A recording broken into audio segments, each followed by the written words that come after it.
I'm back to the bow console now. A little under the weather recently, but trying to get out here. So I put a strip on the inside all the way around because when I plunged the hole for this door, it left a pretty big crack, as you can see. So I drilled holes and plug welded all the way around because I couldn't get the spool gun in there. I didn't do it on this side because this seam was really tight. In fact, the door warped a little bit when I was welding it, so I have to clean that up a little bit. But it still closes. The latch doesn't line up exactly. I think I have to adjust one of these hinges. But either way, I'm happy with it so far. I haven't had much time into it, so I'm going to mount the controls now. I got these nice marine controls off eBay for like $60. These are like ship controls. So I don't. It's a little bit overkill, but you know, I might see if I can get some shorter arms because these are like serious marine applications. But I got my hole marked out. I'm gonna plunge that and get that thing squared away, and then I'll drill a hole and put the steering helm up there as best I can, and then I'll get it mounted in the boat.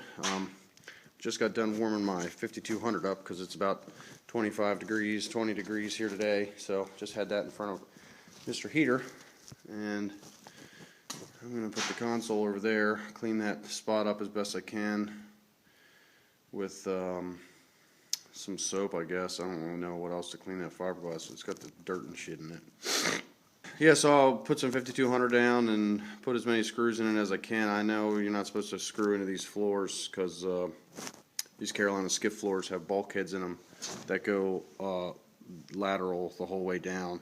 And if you get a hole in one, if you get water in one, it won't ever drain out. And but I'm gonna magoo the shit out of it to keep that from happening. So.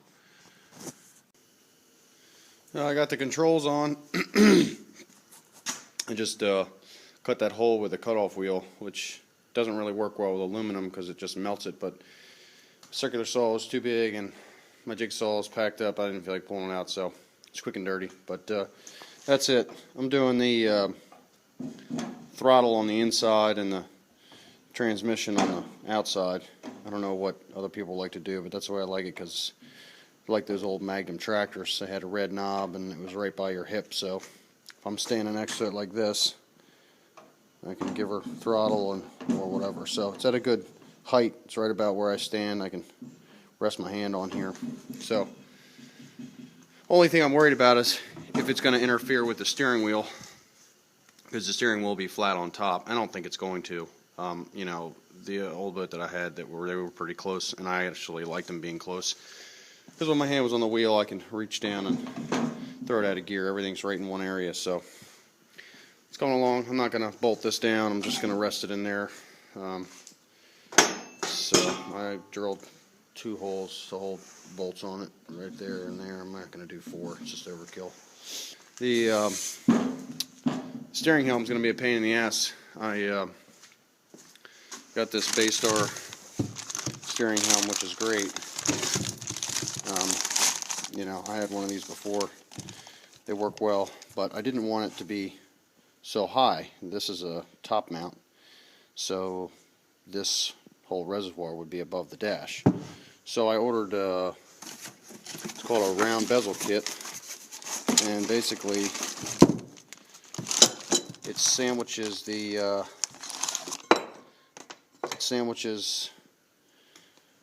this piece and another piece about in the middle, but the piece that they sent me is for a different kind. I don't know if you can see the bump outs right there on the left and right there on the right. Well, that's supposed to follow the contour of this steering helm here, but this is old, I guess, and this is new. So, I mean, it fits over top of the reservoir, but there's a little bit of a gap. So I need to use this because I only want, that's how much would stick out of the dash right there. So I think what I'm going to do is I'm just going to fasten it on there, and I'm going to 5200 the hole. It's the only thing I can think to do, is 5200 it. I don't know why they switched it, but you can see there's a gap all the way around it. It's really annoying. But either way, you know, I gotta make do with what I got. So I thought about making one, but I just don't have time, and you know, I don't have a mill or anything. It'd just be cutting with hole saws and circular saws and shit. So I'm not a machinist. They did send a pattern on this piece of paper, which is nice. Cut it out with some scissors, trace it, and then you know, it's got the whole the whole locations and stuff for the bezel kit. So that's good. I got the Helm mounted. Looks pretty good. It's nice and flat and flush. Steering wheel will just be, you know, 1.5 inches or so off this thing. I got the console or the steering all straight, and just needs to be, cables need to be hooked up to it. So went ahead and mounted that permanently. It looks nice. So it's turning out okay. I'm getting ready to go mount it in there. I need a steering wheel. You have to go find one, I guess.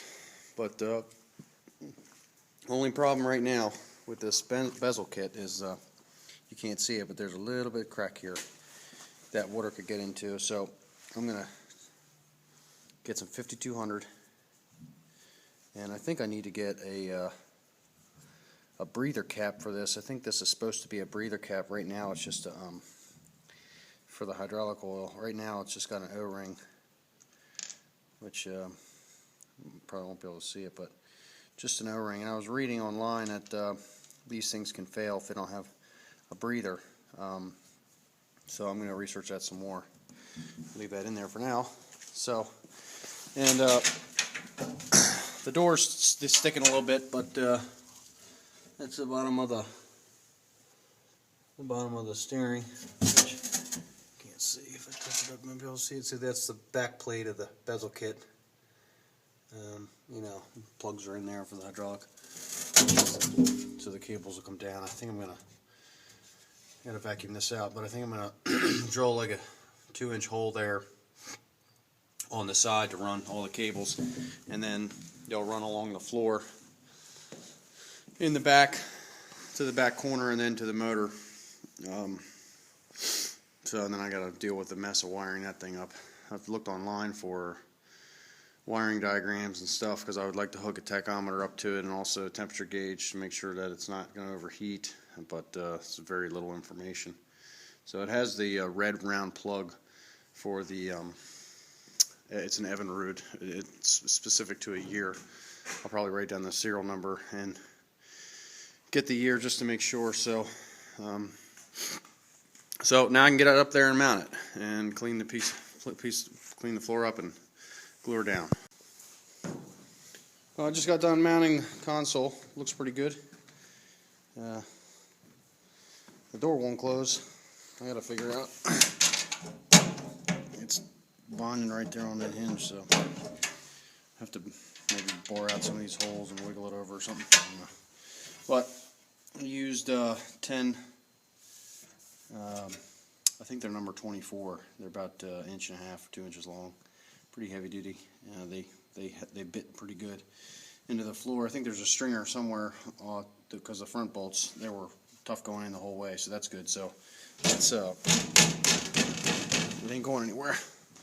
And I 5200 at the bottom around all the holes, and 5200 around the entire console. So pretty confident no water will get in there.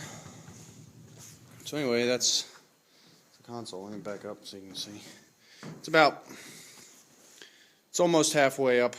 That's kind of the best way to do it, I think. Well, that's my only opinion, because you can crab by yourself.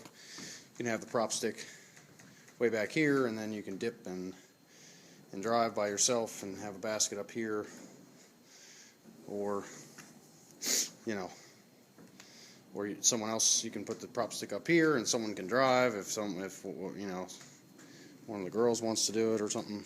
They don't want to drive and dip at the same time. So anyway, that's the end of the boat console for now. Anyway, I'm gonna start wiring it up and figuring out how to run the wires, because you can't run anything underneath the floor. So everything's got to be deck's top side.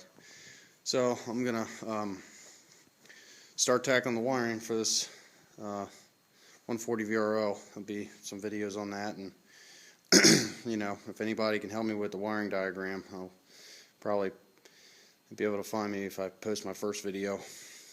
So thanks for watching, and you know, comment and let me know what you think. So anyway, that's all for now.